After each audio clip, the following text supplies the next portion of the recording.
کیا لوگ یہ خیال کیے ہوئے ہیں کہ صرف یہ کہنے سے کہ ہم ایمان لے آئے چھوڑ دیے جائیں گے اور ان کی آزمائش نہیں کی جائے گی؟ اور جو لوگ ان سے پہلے ہو چکے ہیں ہم نے ان کو بھی آزمایا تھا اور ان کو بھی آزمائیں گے، سو اللہ ان کو ضرور معلوم کرے گا جو اپنے ایمان میں سچے ہیں اور ان کو بھی جو جھوٹے ہیں۔ کیا وہ لوگ جو برے کام کرتے ہیں یہ سمجھے ہوئے ہیں کہ یہ ہمارے قابو سے نکل جائیں گے؟ جو فیصلہ یہ کرتے ہیں برا ہے۔ جو شخص اللہ کی ملاقات کی امید رکھتا ہو تو اللہ کا مقرر کیا ہوا وقت ضرور آنے والا ہے، اور وہ سننے والا ہے، جاننے والا ہے۔ اور ہم کسی قدر خوف اور بھوک اور مال اور جانوں اور میووں کے نقصان سے تمہاری آزمائش کریں گے، اور صبر کرنے والوں کو بشارت سنا دو کہ ان لوگوں پر جب کوئی مصیبت واقع ہوتی ہے تو کہتے ہیں کہ ہم اللہ ہی کا مال ہیں اور اسی کی طرف لوٹ کر جانے والے ہیں۔ یہی لوگ ہیں جن پر ان کے پروردگار کی عنایتیں ہیں اور خصوصی رحمت بھی ہے، اور یہی سیدھے رستے پر ہیں۔ اور اے پیغمبر، ہم نے تم سے پہلے کسی آدمی کو بقائے دوام نہیں بخشا، بھلا اگر تم مر جاؤ تو کیا یہ لوگ ہمیشہ رہیں گے؟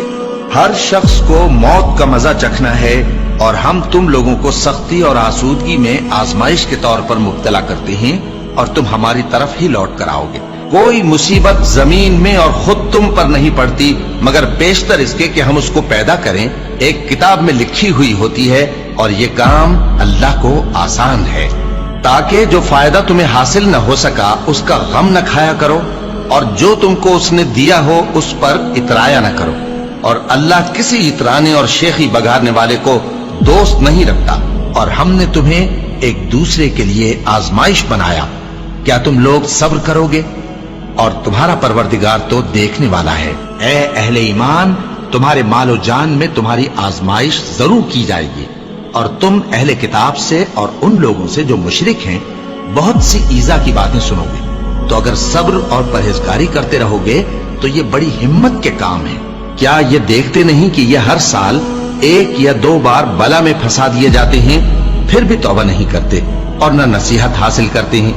اور جو مصیبت تم پر واقع ہوتی ہے سو تمہارے اپنے کرتوتوں سے، اور وہ بہت سے گناہ تو معاف کر دیتا ہے۔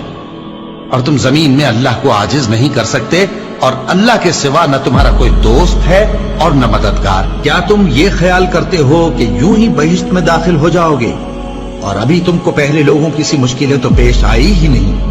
ان کو بڑی بڑی سختیاں اور تکلیفیں پہنچیں، اور وہ صعوبتوں میں ہلا ہلا دیے گئے، یہاں تک کہ پیغمبر اور مومن لوگ جو ان کے ساتھ تھے سب پکار اٹھے کہ کب اللہ کی مدد آئے گی۔ دیکھو، اللہ کی مدد ان قریب آیا چاہتی ہے۔ اللہ کسی شخص کو اس کی طاقت سے زیادہ کا ذمہ دار نہیں بناتا۔ اچھے کام کرے گا تو اس کو ان کا فائدہ ملے گا، برے کرے گا تو اسے ان کا نقصان پہنچے گا۔ اے پروردگار، اگر ہم سے بھول یا چوک ہو گئی ہو تو ہم سے مواخذہ نہ کیجو۔ اے پروردگار، ہم پر ایسا بوجھ نہ ڈالیو جیسا تو نے ہم سے پہلے لوگوں پر ڈالا تھا۔ اے پروردگار، جتنا بوجھ اٹھانے کی ہم میں طاقت نہیں اتنا بوجھ ہم پر نہ رکھیو، اور اے پروردگار ہمارے گناہوں سے درگزر کر اور ہمیں بخش دے اور ہم پر رحم فرما۔ تو ہی ہمارا مددگار ہے، سو ہم کو کافروں پر غالب کر۔